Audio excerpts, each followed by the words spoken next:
आपको क्या लगता है, अगर किसी इंसान की डेथ हो जाए तो उसके पहले उसने जो लोन लिया होगा उसका क्या होगा? क्या उसके साथ वो लोन भी खत्म हो जाएगा या फिर वो लोन उसके बाद उसकी फैमिली से वसूल किया जाएगा? सिर्फ आप ही नहीं है, बहुत सारे लोग हैं जो इसी कंफ्यूजन में जीते हैं कि उनकी डेथ के बाद उनका सारा लोन उनकी फैमिली के सर पे आ जाएगा। But legally her case same नहीं होता। अगर किसी इंसान ने पर्सनल लोन लिया है और उसमें कोई गारंटर या को बोरोवर नहीं है तो लीगली बैंक उसके फैमिली को फोर्स नहीं कर सकती वो लोन वसूल करने के लिए। लेकिन स्टोरी बस यही खत्म नहीं होती।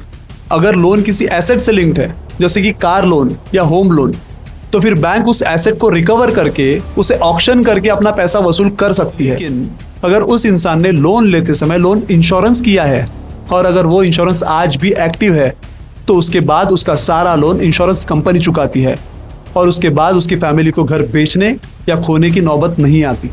और अगर लोन इंश्योरेंस नहीं लिया है और फिर भी किसी ने गारंटर बनकर साइन किया था तो फिर उसके बाद उस लोन की रिस्पॉन्सिबिलिटी उस गारंटर पर आ सकती है।